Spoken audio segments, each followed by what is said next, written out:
ice sports and snow sports, and looking into all the competitions coming up and the leagues. We've gathered here some of the top industry leaders to talk about innovation and to really understand what the story in terms of the impact on the winter sports and what's, I would say, the status of innovation and how innovation maybe will help this sport to come back big time. Before we start, I want to thank all our partners, startups, mentors, joining us from all over the world, whether you see it live or recorded.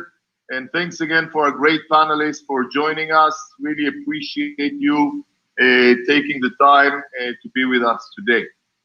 I want to share with you, yesterday we had our demo day. 1,000 startups applied to our virtual accelerator, global virtual accelerator. And yesterday was the second demo day. The first one was about esports. And yesterday it was about sports tech. And it was interesting to hear one of the Bundesliga teams there, actually regarded one of the most innovative Bundesliga teams, FC Köln, shared from the city Cologne, shared that the way he sees the head of innovation there and esports, shared the way he sees it, that if they had plans for 2025 in terms of innovation, it's now all been drawn into 2021. So they pulled the future towards them. So the impact, if you think about it, the impact is that everything will be more innovative, where we are looking at the CRM, the automation, the broadcasting technologies, the fan engagement technologies. I know obviously in winter sports, it's all about milliseconds, yeah? And how the impact on performance will be, yeah? Hockey, of course. So, I'm really, I would say, intrigued to know what's the impact on you. And I will start with you, Chris. Obviously, for you, it's, I would say, very relevant. You're starting your league on Saturday. Please, God. I really, thank you for finding the time. I'm sure it wasn't easy to, a couple of days before the league starts to join us at the NHL. Tell us what's happening, how is the COVID impacted you, and how are you dealing with innovation in this new, sorry, not starting the league, the playoffs are being, the playoffs starting. So, yeah. So please, Chris.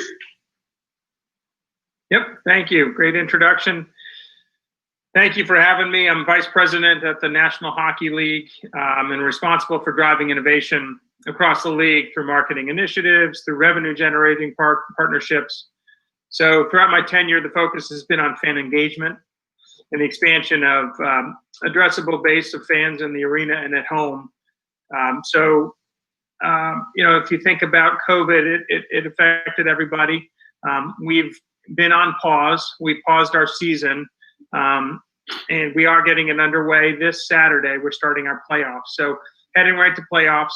It's a different situation because we've got two bubbles, right? Two cities that are hosting us that are completely confined to keep the players and the staff safe.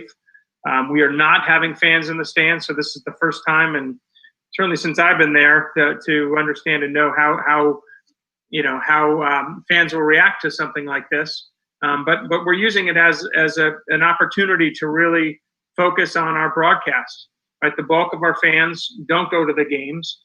We know that the best experience is to experience it in person. That's not possible. So we're really focusing on a lot of innovation to help the fan, bring them closer to the game when otherwise they can't. So a lot of things like camera access. When we have 20,000 screaming fans, we're limited. The fans buy the seats; they're expensive seats. And oftentimes the best vantage point is right behind the glass where we'd like to put cameras. So we're going to experiment a lot with a lot of different camera angles, whether it's underneath the center hung scoreboard or full ice view from up top. behind the goal or even in the goal, you're going to see a lot of different perspectives that you haven't seen before. And, you know, we wouldn't be getting in the way of existing broadcast rights holders. They certainly pay a lot to broadcast the games. So these will be some experimentation that are done in consultation with them. I think we're looking at social more than ever as a way to create community. So creating, you know, watch parties and things like that to bring the community together. And it could be, you know, fans of a particular team or fans of hockey in general.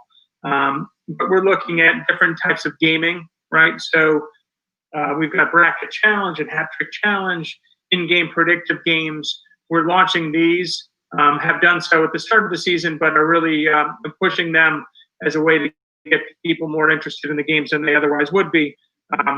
Having some something on the line always makes it interesting to watch a bunch of games. So our objective is watch more games than you usually would and stay in your seat longer just because there's more interest.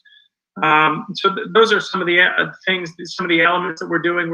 We're using EA's audio track, right, for crowd noise. They've done a really nice job of simulating our games. So we're going to experiment a bit on how we create that ambiance that otherwise doesn't exist because it's an empty arena. Doing things like video walls and incorporating fans who are sitting at home. So trying to make it feel a little bit more authentic and realistic as best we can given the circumstance. So a lot of fun things that we're trying that we otherwise couldn't. And again, we're looking at this as an opportunity to try and to innovate, and we'll see what sticks. And I'm sure that a lot of what we do will be around post-pandemic when things get back to normal. Amazing, Chris. This is like a music to our ears because it seems like there is a real innovation strategy behind what you're doing, nothing to be taken for granted. Can you boss that? I'd love a raise. That would be great. Thank you. Okay, great. Thanks for that. And I'm sure there are more topics I want to cover. And just to see that I got it, there is 2 cities and 2 bubbles, no crowd in the stadium. Yeah, that's right. Toronto and Edmonton only. Yeah, and if I'm a fan, my experience will be much better. Are you looking? Do you have like goals, KPIs regarding broadcasting? Are there more people going to watch your games, you reckon? We do believe so. They'll be nationally broadcast, and of course, OTT channels will be accessible to everybody. So the price has been greatly reduced for that access. But every game will be broadcast. And we're going to have upwards of 6 games in the qualifier. So we've never done that before either, where literally all day long you'll be able to watch hockey. And engagement, live, all kind of, I would say, live engagement, games, polls. You have those in place already, or this is going too far? We do, and we're gonna push everything through social platforms. As you can imagine, that's the most immediate. So we've got some folks from our social team who are on premise and are going to be constantly updating and letting everybody know how you can interact even more than you normally do. That's what I think what we thought when we said about bringing 2025, as you mentioned, with a focus on the experience and enhancing the engagement in a level that was not there before. So thanks for this, Chris. Let's stay in the US, just move a little bit on the right to Troy. From the ski side, and also focusing on the high performance side. Please introduce yourself, and if you can relate to the question of the impact of COVID on you and the organization you're leading. Taylor, High Performance Director of US Ski and Snowboard, so lead science, medicine, technology, innovation for the Olympic side of the organization. And COVID's obviously, like most people, had a huge impact on us. Back in March, we lost about the last month, 3 weeks of our season, World Cup finals in a number of sports, pinnacle of competitions as the world went into lockdown. And I think, we like most people then had a 3 or 4 week pause at least in terms of what we were able to do. We pivoted quite quickly. We were towards the end of our season, so we did a lot more reviewing and debriefing. We normally have a really tight window to do that. And we normally do that in person. So obviously a lot of virtual webinar type pieces. While we're still in lockdown in kind of April and May, we really made a focus. We have this huge intellectual property of 100 national team coaches that are normally almost constantly on the road, training, setting courses through half pipes, things like that. And so we made a big conscious decision to really invest in education and doing a lot of development work around then. We have a learning management system, so sort of online learning platforms that we use, worked with our Olympic partners, the US Olympic and Paralympic Committee, created some real bespoke education around that. And then starting in mid-May, as the US, not getting political at all, started to open up a little more, we started looking to return to training. Initially more dry land type of stuff. And so obviously, like most people, we're trying to do that absolutely as safely as possible. And, not wanting people to get seriously ill, but not wanting athletes or staff to get ill at all. And so how can we best do that? Some of the things that we started looking at that were maybe more on the leading edge is, rather than hand sanitizer, alcohol-based wipes kind of things, we use a product called TheraWorks. Changes the pH of your skin, comes out of emergency rooms and been used in that kind of things, became commercially available. So it becomes a product, made more hours. Obviously, testing becomes a huge part of that. And how can we find rapid testing, quick testing, being ethically and socially responsible to the challenges of the world, and doing that kind of there. So sort of working very closely with lab partners to be able to get testing with quick turnaround so we can create our bubbles. And sort of where Chris has these two bubbles, from a competition performance, ours, we as we started looking to get onto snow, we're domestic based right now. So we have on-stage training camps opportunities in Colorado, in Copper, in Mount Bachelor in Oregon, in Mount Hood in Oregon. And so we're trying to create these bubbles, from in multiple places. And they're 2-week bubbles. They come in for a training camp, double test everyone, get everyone healthy, try and create this around it in a public open space. It's not like we have only dedicated access to these mountains. So you're trying to work very strategically with your partners in those to create the best spaces. We've been in that pattern for the last, I would say, 6 or 8 weeks of running training camps relatively effectively, both here in Park City, Utah, water ramping camps. And switch now for us as we run out of snow here in North America in the next month or so is how with travel restrictions do we get to the places we need to get to? Normally we'd be in Chile, Southern Hemisphere, New Zealand right now. Embassies are currently, US is banned from that. So working closely with state departments, with US embassies, with contacts within Europe around how we can set that up. So working quite closely and looking quite positive that we'll be able to get into some places in snow in the next month, over potentially in Europe and other places. And then it really switches in, okay, well, how do we do this in another continent? How do we create up these really safe bubbles? How do we get testing? How do we keep everyone safe while we're traveling around Europe? So that's the future challenge. Great.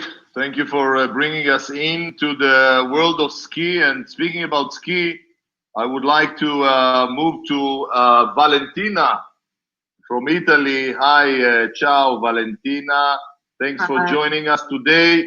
Speaking about ski, you're Chief of Broadcasting and Media Operation in the World Championship taking place very soon in the beginning of 2021. And whether it's really taking place or not, we want to hear from you. And obviously you are in the big, in the midst of all the, what's happening around that. Please share with us. Yes, hi everyone. And first of all, it's a pleasure for me to be here. And you already introduced me. So yeah, I'm in charge of broadcast and media operations for the upcoming Ski World Championships Cortina 2021 in February from 7 to 21st. So yes, I confirm the event will take place. And yes. That's great. And the picture in the background is Cortina, yeah? It's our new finish area that we launched last year. Unfortunately, the COVID had a great impact on us in March because the finals, the Ski World Cup finals, has been cancelled due to the COVID. So yes, the impact was really strong. And always today the impact is really, really hard, because you can imagine, as organizing committee, we are working hard on planning every single things, from the biggest one to the smallest, and in order to deliver the best event possible in these conditions. And the COVID has had and has an impact also on the broadcasting and media operations department, because we need to be to pay a lot of attention to every details in order to have all the athletes safe, but also all our media friends. And so, talking about the media services, the media workroom, the mix-on areas, we are really working hard, planning every single step from here to February, with an eye on the technology and the new opportunities that we can have, sharing more interesting content, broadcasting or streaming or live interactions with all the media and all the supporters out there, because it's really important for us. Got it. Excellent. Thank you for this. In terms of, I would say, major challenges that you are looking at now, what would you see the number one or number one and two challenges that are coming up? For sure, one of the biggest challenges is to organize the Ski World Championships with the spectators, which is our goal. And for my department, one of the biggest challenge is to let the right number of media to be on place and let them spread the news about the events and spread the news about the racing and all the athletes and the emotions that we will live all together. Got it. So engaging the crowd and how it will be, crowd a part of the competition, and also what will be the impact at home. I see we already have some questions from the crowd, from our crowd here. So that's great.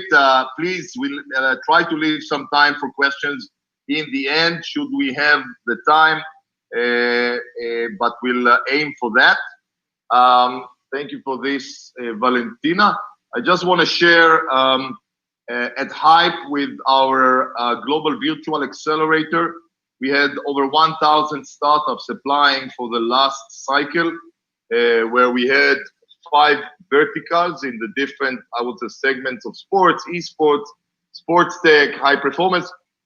And the next cycle, which is starting in November, we decided to do one focusing also on winter sports for the first time. So we've done about 22 or 23 programs so far in the last 5 years. That's the first time we are doing this, and we're happy to have as a lead partner Trento University from Italy, joining us. And I think we are really looking forward for to see some great startups, great innovations there in all aspects of the winter sports. So that just as I would say, heads up for that. That's November around the corner. I want to, I have a huge respect, like most of you, like second to none to real, I would say, elite athletes. And just one step above that is Olympic athletes. And we have really the honor here to have Andrej here today with us. Andrej, you were in the Olympics not once, not twice, 3 times, correct me if I'm wrong. And I know today you are, leading a very interesting project in the space.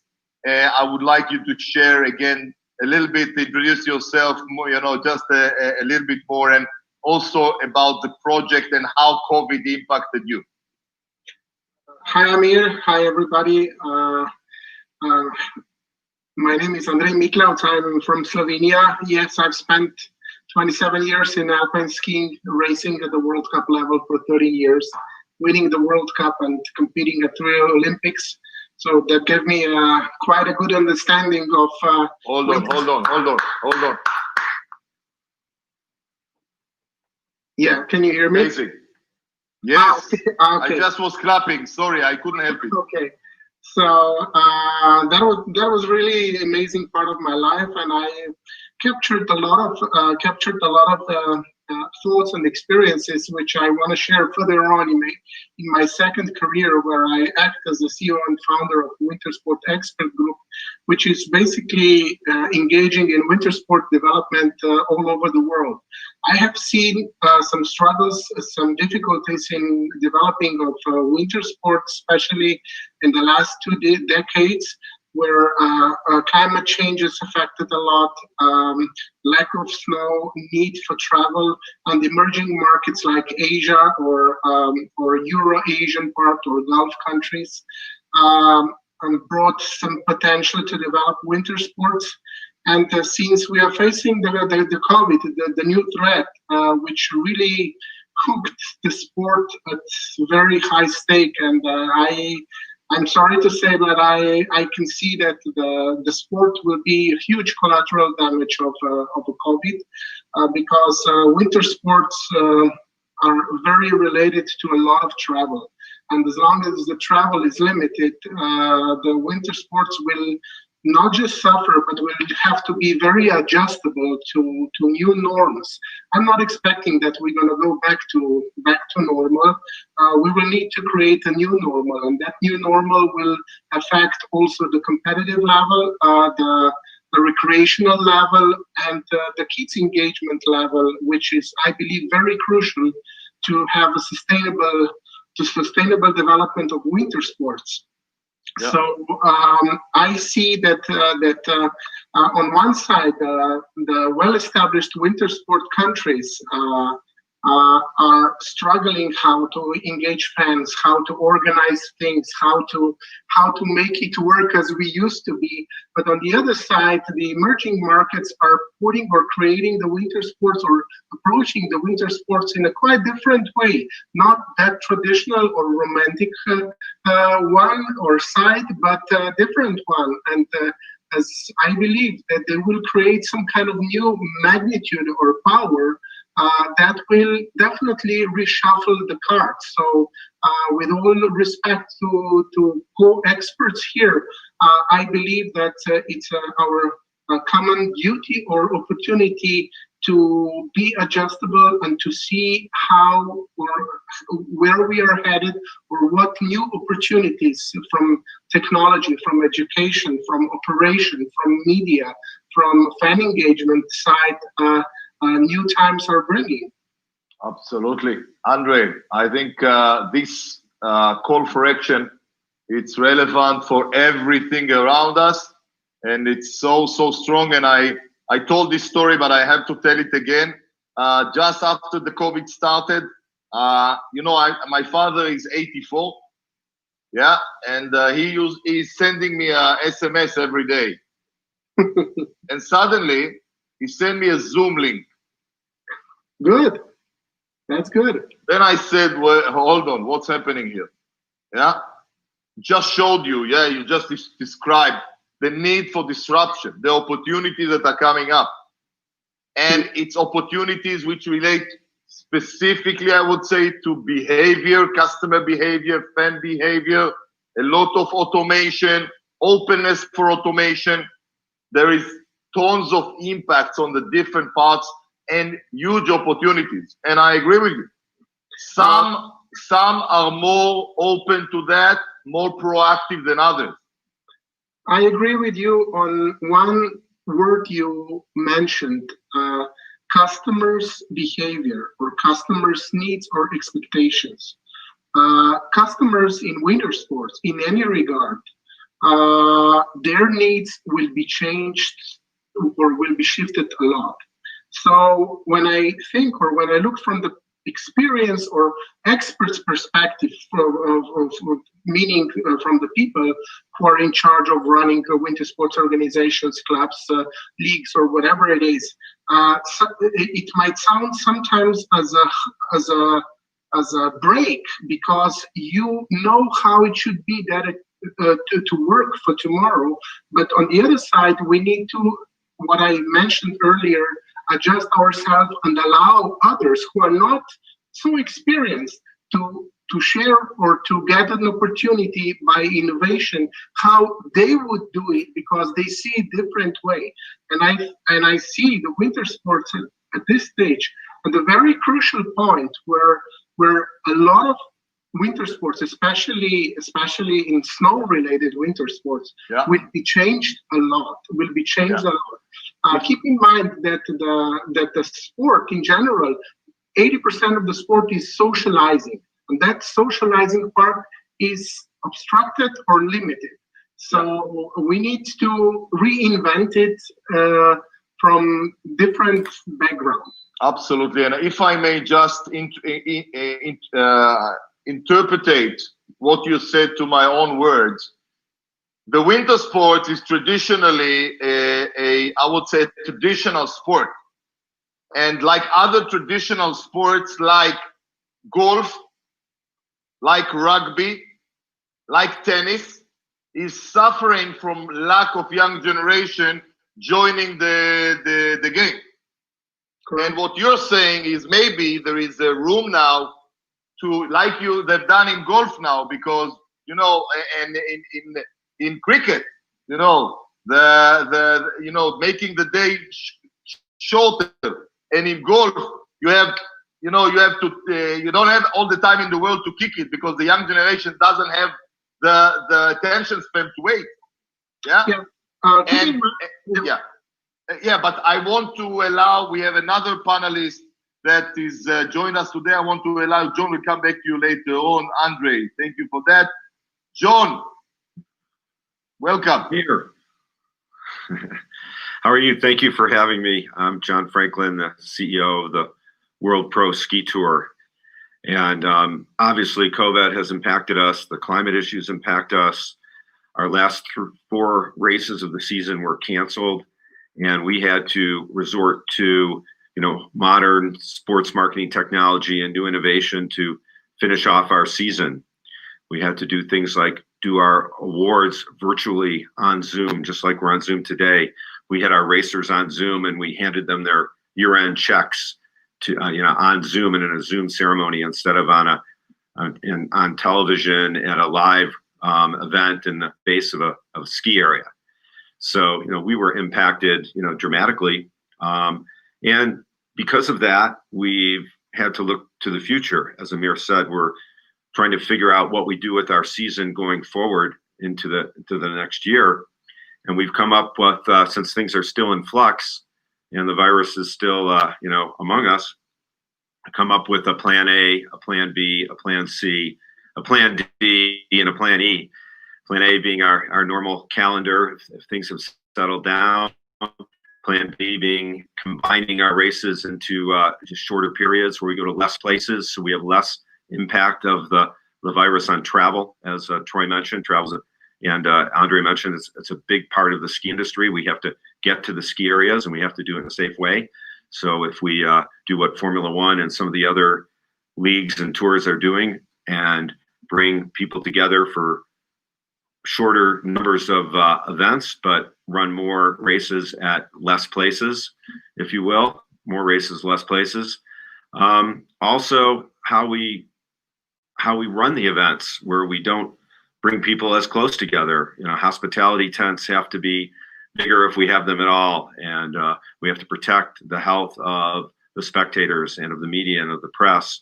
So all those things are being considered how we do that. Also, as we went dark, as events were canceled, we had to consider how to stay relevant to fans and to our stakeholders and to our sponsors and to our broadcast networks. Some things worked out really well. For example, with live sports going off television for the time period that they did before things started to ramp back up, our TV shows were aired. Outside Television told us our reality show was, their log showed that they aired it 300 times. So while they were looking for new and relevant content, they were running our season because that was all they had. We had just finished up. So CBS Sports Network ran us multiple times. Outside Television, NBC regional networks just kept running the content because that was all they had. So, while we were trying to establish our pillars of operations and trying to keep things relevant to our fans and sponsors, the television networks were still running our shows, which was, a good thing for us. We have a sport as we talk about, climate change, we have a sport where, we would struggle, but could bring it indoors. Andrej is running some new indoor ski areas. There are places that we can go that we've never gone before. Places like Dubai, places like Tokyo, bring skiing to the city. So when we talk about travel, instead of everyone from the city traveling to the mountains, now we can look at opportunities to host events right in the cities as these new indoor ski areas are created. So there are lots of new opportunities because of new technology that can benefit our sport, our tour, our league. Got it. Can you hear me? Yes. Okay. Yeah. Thank you very much, John.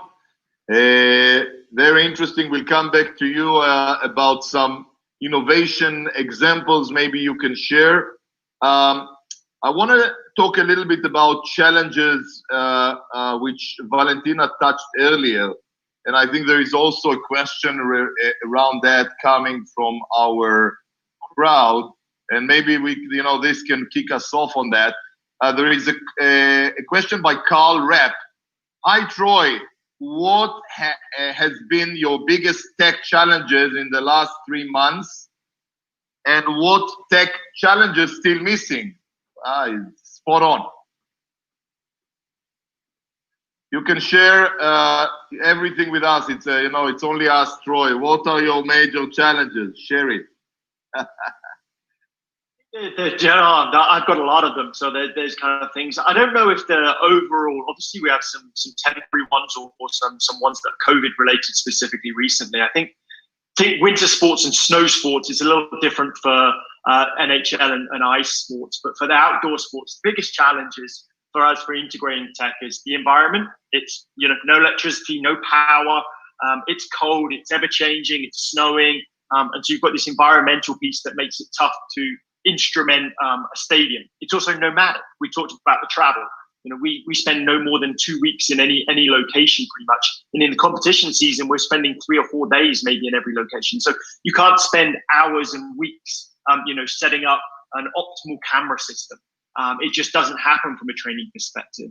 I think then your next challenge is it's really fast moving. If you think top end of a soccer player is 10 meters per second. If you're really, really fast, an alpine skier is going in excess of 40 meters per second. The revolutions that a half pipe skier is making is really fast. So your sensitivity, your resolution needs to be much, much higher. 1 hertz GPS isn't good. 10 hertz GPS may not be good. 100 hertz is decent. But if you want technical analysis, you probably need to be even above that. I think the other piece where I spend most of my focus and my time is specifically around, we don't get much opportunity to train. A soccer player can go on a soccer field 65 days a year. There's grass available, and I can probably train for 6 or 8 hours. And when I'm training, I have a ball, modern day soccer player or basketball player or ice hockey. I have a ball or a puck at my feet, at my hands for most of that time. I have this big window of opportunity to learn. Whereas in skiing or snowboarding, it snows in the US 100, 120 days a year. You travel a ton to try and chase the snow. So maybe you're 150 days a year. About half the year we can get on snow. But then you think about the training that we're actually doing. I take a run, maybe it's a decent length run, it's 60 seconds. Okay, so I get on the mountain, I do my 60-second run, and then I have to wait 15 minutes to get up a chairlift, and then I go again. In any given day, I might spend 5 hours on snow, and I only actually get 5 minutes worth of deliberate time on task practice. If you add all that up over 150, 200 days a year, I have about 10 hours a year to train. And so from an innovation standpoint, my particular kind of biggest challenge is how do I, make that more efficient? So how do we learn quicker? Or how do I augment that learning? I only have 10 hours and I can, if I spend an extra $1 million, maybe I can increase that to 11 or 12 hours, which may be worthwhile. But how do I add in auxiliary training, virtual training, that may expand that window? And so I think those are the biggest challenges. We have very little time to train. So how do we learn quicker and more efficiently and more effectively? Through coaching science, better coaching, or through the advent of technology, whether that be things like virtual reality to learn courses, to rehab effectively, potentially get more data, quantification of performance around there, so we can understand what are the key elements we should be working on. So if I can allow you to use innovation to duplicate the time your top athletes are training every day, this probably will make a huge difference on their performance. That's what you're saying. 10 hours a year to train, and I can say augment that with 100 hours of virtual reality training, and maybe there's only a 10% transfer. Then I've just doubled the amount of training. So I think we have to think very strategically around how we augment that. Interesting. I met the guy in the City Football Group. The City Football Group has now, I think, about 8 football groups around the world, football teams, and he's in charge of stadiums. I met him in New York. He told me I have only 2 challenges. The first one is, this was before COVID, I can only have 63 events a year because there is no grass in the world which will stand more than 63 events. If you can duplicate this for me, that will make every difference. The second one is, I want to bring the food below no people walking, no you invite it by the app and you get it under your seat. No walking, no people running by you. Are you writing it down, Chris? Smart. Anyway, talking about snow and performance and training time, Chris, can we, what about training times in your case? I think there is no problem training hockey, at least in terms of time in the, days in the year. No, the COVID pandemic has obviously restricted the amount of time that people can spend on ice. So if you talk to players while they were on a Peloton or doing some work on an elliptical machine, it's not the same. You have to be on skates, you have to be on ice, and that's across the board with every player. So it's been difficult, to say the least. There hasn't been a ton of things that can replicate that experience. And we look at the growth of hockey and viewership in general. This is something that we have to work on, getting more access to not just our performance athletes, but youth, right? And getting them involved in hockey. If you play it, you're going to watch it. We know there's a direct correlation there. Things that we're working on, which is really interesting. We've got player and puck tracking data now that come the start of next season will launch in full every night, every game. We're chipping the players. We're putting a chip in the actual shoulder pads, and we're actually we've reconstructed the puck itself to have a chip there. So we've got beacons that are receptors and are grabbing this data. And you can imagine there's a whole lot of information that can be gathered: speed, distance, time, location, and a lot of different use cases. So scouts, GMs, coaches, players are all interested in things like, how hard are they going? They're coming off of an injury. What kind of limitations does the data show that should be placed on the players to keep them healthier? Obviously, fantasy leagues and gambling would be beneficiaries. Fans themselves, broadcasters will use all of this to help to explain the game, a little more storytelling. But I think this is one area of tech innovation that will really help to take a deep dive into hockey and performance that we just haven't seen before. You mentioned fan engagement and fans in general. There is a question here by a gentleman called Ivan Bratz. Ivan is the CEO and founder of BB Box Sports. It creates fan engagement tools. Their question, Chris, to you is regarding innovations to apply in the NHL in order to increase engagement and to attract new fans. What is the strategy to bring fans closer? You touched it a little bit in the beginning, but maybe you can mention some more practical examples of innovations you use or innovations you're seeking, maybe focusing on AR experience as Ivan says. Sure. Yeah, it makes sense. Yeah, I think looking at how the game is broadcast, a lot of the fans themselves have never played the game. Augmented reality is a great example of a way you can showcase the game in a different viewpoint. So we actually did a test this January at our All-Star game using our player and puck tracking data in an augmented setting. So we created a virtual tabletop of the game itself. So you could see how the plays develop, how the guys are skating around in real time. And this was kind of an interesting look that fans hadn't seen before, all done in an app form. So we weren't requiring a headset of any sort, just done through an iPad as a demonstration. We've also looked at how we can, hold an iPad or an iPhone or a device up at the play and see a player skating, be able to click and get enhanced data to say, okay, Sidney Crosby, and you can see how fast they're going, the stats specific to that individual player. So getting to a more personalized approach, which the fan who likes to have the remote control in their hand and be in control of how they see things. We've done virtual reality with some success. That's also been another vantage point that's shown different. So for somebody, say in China, who can never attend the game live, you can give them that that they otherwise couldn't get from just watching a regular broadcast. So those are some elements, I think. The personalization in general is where we're headed.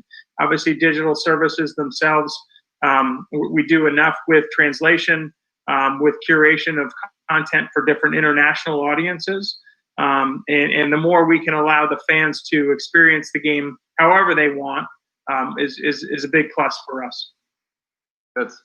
Thank you for this, Chris. Andre, we talked about training facilities and I would say limitations that the winter sport has in this respect, and obviously the impact of COVID. You obviously are talking about bringing winter sport to hot places like Dubai, like Africa. If this can be happening in Dubai and Africa, why can't we bring it to the US and allow everybody to practice more? Or maybe I got it wrong. In referring to Chris and Troy earlier, I completely agree with them, and I know that Valentina will agree with me as well. Winter sports needs media, and they need fan engagement. The format of especially snow-related winter sports is too complicated at this level. Therefore, I'm expecting that the format of racing will be changed sooner or later. That's why I believe that John's format of racing is way more adjustable and advanced for these uncertain or upcoming times. Yes, because winter sports, you need to travel. Not from athlete perspective, I've spent 320 days away from home when I was racing. So Troy was mentioning 150 days, but you have a physical preparation and so on. If you look from the perspective of the tourism, you need to drive somewhere, you need to have equipment, you need to purchase certain tickets and so on. So it's a lot of negativity or minus sides. Expensive, danger, you're on cold. Is there anybody capable of learning me or getting me a smooth transition from point A to point B? So a lot of things. So we need to simplify, especially ski sports. And one of the things of simplifying is to change the competition format. The other thing is bring ski sports closer to the people, not leave them behind the mountains or after 8 hours of driving.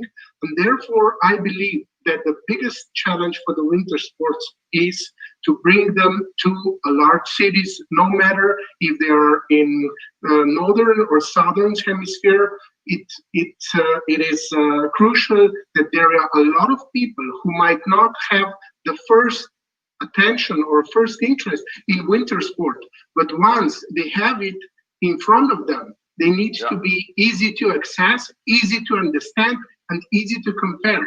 Alpine skiing nowadays, even if you're an expert, you follow the time running on the screen, and if you don't know where to look, you don't know where one athlete is losing 1 second.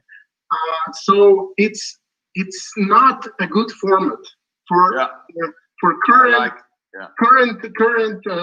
situation or current social development or current social needs. And I think that all will agree with me that the format of racing will need to be adjusted and brought closer to people. We will not, let's say, wait and organize the most amazing events far from the people and expect them to travel there, to pay the tickets, to cheer, and to follow us later on the media. No, we need to bring two sides together. And the easiest way for the winter sports is to come where people are. Excellent.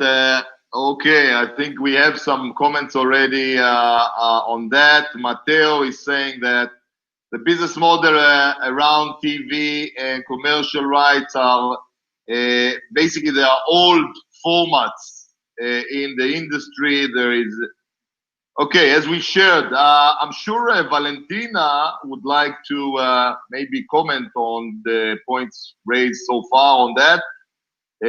What Andrej said, any thoughts on that regarding the impact of the is there a place now for new disruptive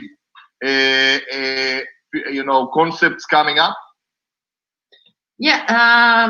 Personally and honestly, I think that we have to stay relevant and to keep the emotions at the high level to be interest for the supporters, for the customers, but also for different audience. And so I agree also with John and Andrej saying that maybe we have to bring this sport to the cities in order to amplify the audience we can reach. But on the other hand, we also have to keep a focus on the type of contents we share and the type of communication we will have with our supporters out there. Because, for example, the Formula One or the football has changed a lot during the years. And if we are not talking about skiing, and no one will be go skiing again. So I think that we also need to put an eye on the quality of the contents we share, telling new stories, telling new emotions that all the athletes live, that all the media live, and all the people out there in the mountains live, but also in the city in this case. So yeah, the fan engagement is really crucial at this time. And to do a good fan engagement, I think we need to rethink about the way we communicate and what we communicate. That's my personal point of view. Bringing more emotion, Greg asking whether there is a camera on track following the skiers all the way down. Yeah, for sure, the camera angles are really crucial for the alpine skiing workouts. And there is a really hard work defining the best camera angles possible along the slopes for every single race. So yeah, maybe it's something that in the future it can be improved. A good camera angle for sure is a good start for the emotion spread. Got it. John, thank you for waiting so patiently. Yeah, I understand you can maybe educate us a little bit about new streaming technologies. Well, I'll talk about that in a second, but I'll answer Valentina here on camera angles. One of the things we allowed this year was racers to put cameras on their bodies. And I know that that's a fairly big step. That's not been allowed at the FIS level as far as I know. But we actually had two-time Olympic gold medalist Ted Ligety racing with a GoPro. So you could get the exact image of what the racer sees, just like they do in Formula One. So Ted Ligety actually went into the competition with a camera on his helmet, which was pretty cool. So sorry, John, to interrupt you. If the quarterback can have a camera on his head during the Super Bowl, Troy, why can't the ski guys cannot have it on the competition? Ask the Federation of International Skiing for that. I'm asking the U.S. authority for skiing. Hey, I don't make those international competition rules. I think the advent of technology, I think there's a strong push, particularly from the US, to integrate more technology into skiing. John can obviously has the ability to do that within his competitions. The FIS, the International Federation, doesn't currently allow it, but certainly leveraging and trying to get them to allow it. No battery hours. Yeah, just we're a little bit more. We're a little bit. Come back to you, but before this, Chris, just want to hear later on if I can see the playoffs on Saturday from the head of the goalkeeper. Just tell me later, yes, no. Yes, John. Yeah, I said we're a little bit more nimble than the FIS when it comes to making decisions like that. We're as a more modern organization perhaps, and we have less groups involved. That's harsh. But in any event, we also are trying to do some of the things Andrej said. We're trying to move things quicker on site because we know that the youth of today takes their content in shorter bits and moves from things faster. If you look at how movies were shot 25 years ago, the cuts were really long. Now they're shot really, really short. So we try and do that. We try and move things really quickly. We also try and keep our promotions in a more modern format. So we've created reality shows. I mean, the UFC went from nowhere to a $4 billion company in 20 years by shows like The Ultimate Fighter. So we have our In Between the Gates show where we dig into the lives of the racers to try and create new heroes for our fans.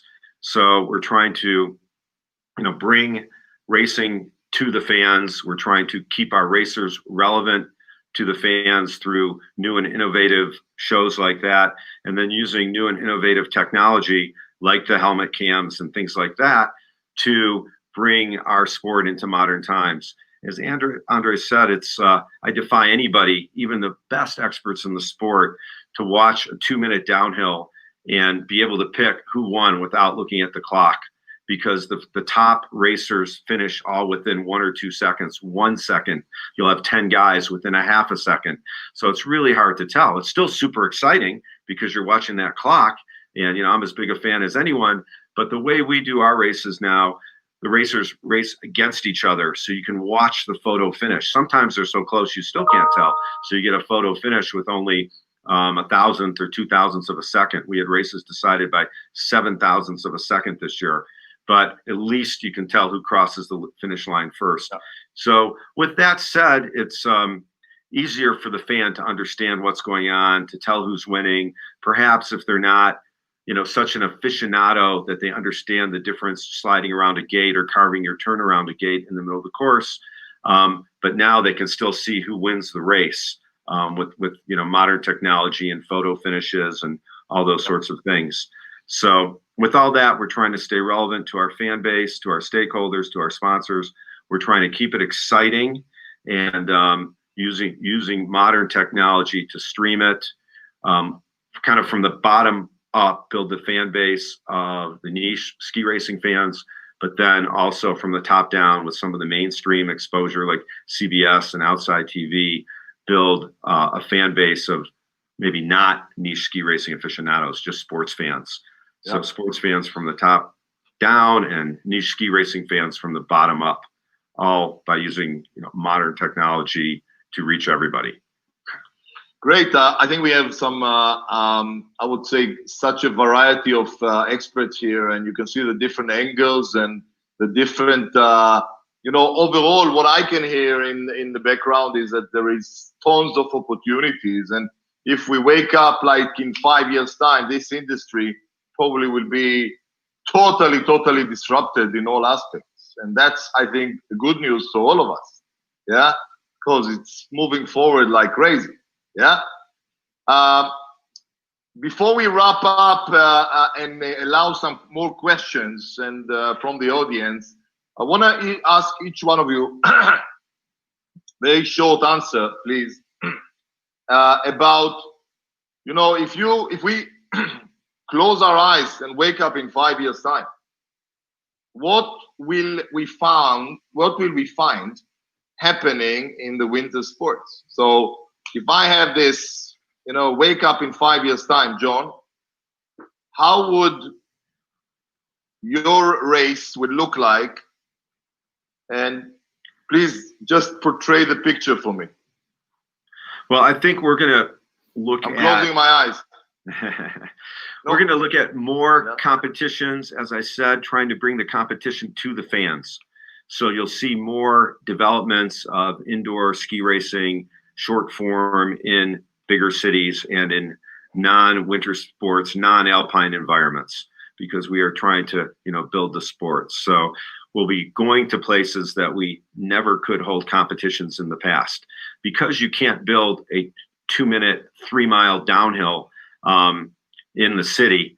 We're going to have shorter races with quicker moving the racers back up the hill, so things will move fast, and you know, we'll have shorter, faster, we'll deliver content quicker.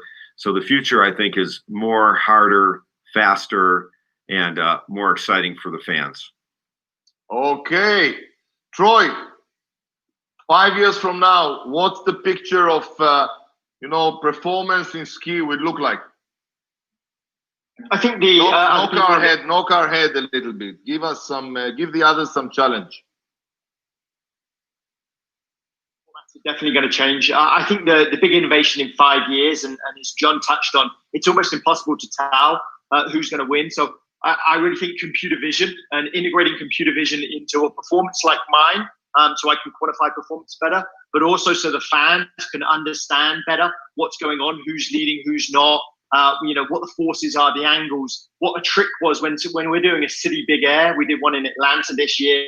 You know, people are doing tricks that have never been done before, but the difference is so small that people can't tell. So I'd say the big thing, I think in 5 years, you're going to see computer vision doing that real time, so it can better engage with performance people, but also fans and you know, the spectators at home too. I think that's definitely on the cards. Great, thank you for that. Chris, 5 years from now, the playoff, we meet again 2025, just before the playoff. How would that look like? It's just going to be more global. I think that's the game itself probably won't change that much. The players will get bigger, stronger, faster, but I think that the fan base will continue to grow, and we're just going to continue to provide more personalized services as time goes on. So things like, you know, our dasher boards where we have logos of sponsors in every single arena. There's no reason why we can't or shouldn't replace that with more relevant messaging, whether it's content or sponsorship, to folks who are in Russia or China or Czech Republic. So we're just trying to globalize our game even more to broaden the base of fans. All right, thank you for this, Chris. And Valentina, what about you? 5 years from now? 5 years from now, I think the way media will cover the event will be totally different. So maybe what I expect is a top high quality virtual media services level. For example, a virtual media center, virtual interviews, one-to-one with the athletes, in order to give the opportunity also to the media that are not on site to cover the winter sport events. Okay. And the Milano Cortina 2026 Winter Olympic Games in 1 year. Yes, Winter Olympic Games are in Italy in 2026 and China, I believe, in 2022. Yeah. Yeah, exactly. All right, Chris. By the way, I will be, you know, happy to hear your answer regarding the goalkeeper viewpoint. Can I see an angle on Saturday? To be determined. I think it's still all up in the air. Okay. Hopefully. Still tons of time. Exactly. Yeah. Great. Okay. Andre, I left you to be the last because I know you're the disruptive guy and you have prepared a full speech for us about 5 years from now. So I think let us just sit straight. I think we're ready. Okay. So it is not just for 5 years ahead, but it's let's say between 5 to 10 years ahead. I think it's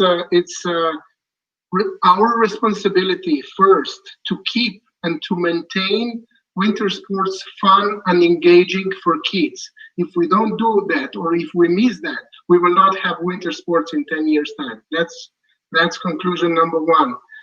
The second thought. Also, esport related winter sport. Esport has a way brighter future because it's way more faster than traditional sport, and I have no doubt that the esport, despite the maybe lower level of competence, it will be huge magnitude in economy, and it will overtake the sport, to be honest. Got it. By the way, Chris, do you have an esport strategy? Of course. Yeah, we're in the midst of our esports season right now. So next time you'll share about that. Amazing. Yes, Andre, I'm sorry to cut you off. Yeah, okay, that's fine. I think that the winter sports, especially snow sports, will be changed a lot within the next 5 to 10 years. We will see a new technology. We will see a new equipment. We will see a new format of racing. We will see new habits of ski tourists, and of course, we will see new media approach. We need to keep in mind that everything currently is video. And it could happen that one of the, let's say, FIS racer who has a large or huge social impact might become even stronger than the Eurovision broadcast is today, if it's done right. For example, John mentioned Ted Ligety. If Ted Ligety is publishing the shots from his training, it has more views than some countries have a live coverage of alpine skiing. So that will change a lot. And those who are blind of these important facts will be struggling tomorrow.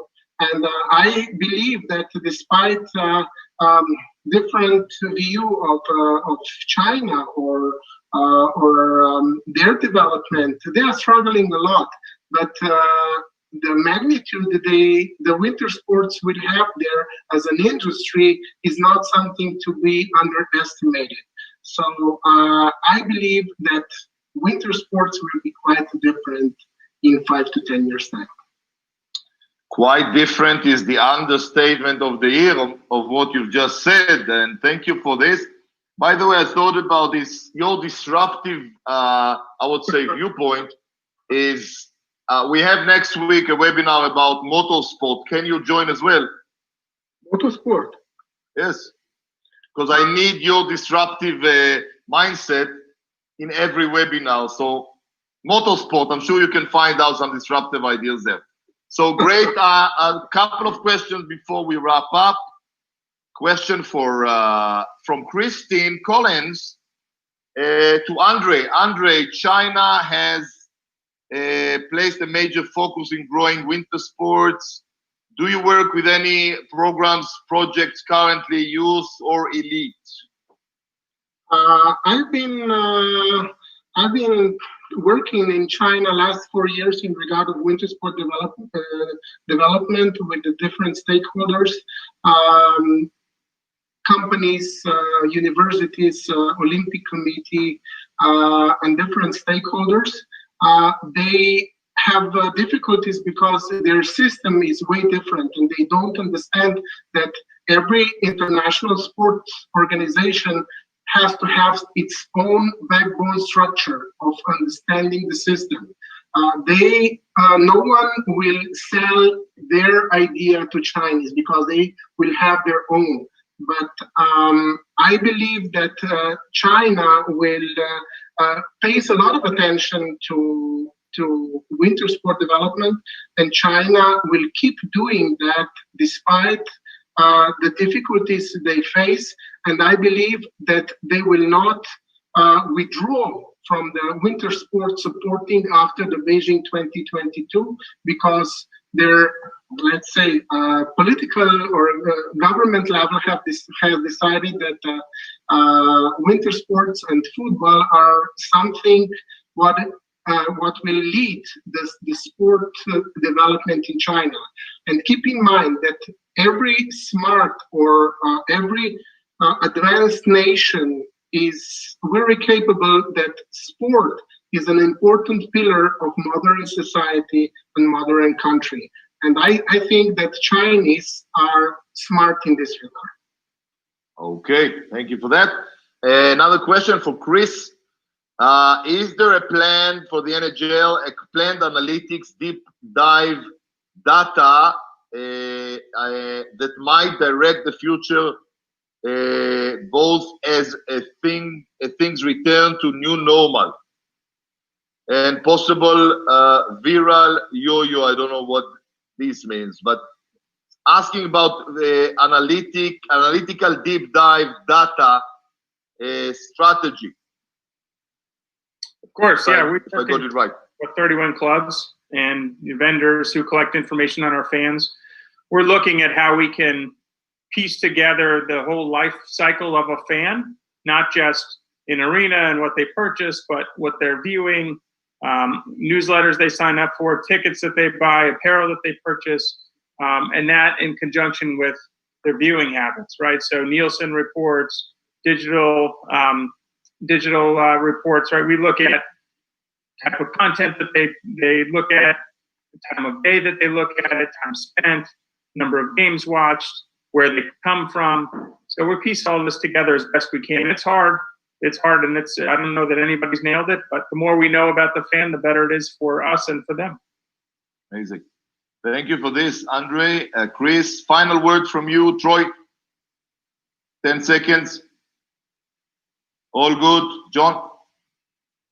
Just to thank you, Amir, for putting this together and getting us all organized. It was great to spend time with you guys. Absolutely. And I love the interaction, and I'm glad we were able to present this to the public. Thank you, Valentina. The same from me. Thanks for this opportunity, and thanks to all the panelists here. Keep following us in Cortina 2021. Of course. Grazie mille. Good evening, good day, wherever you are in the world. Thank you. See you next time. Bye for now. Bye.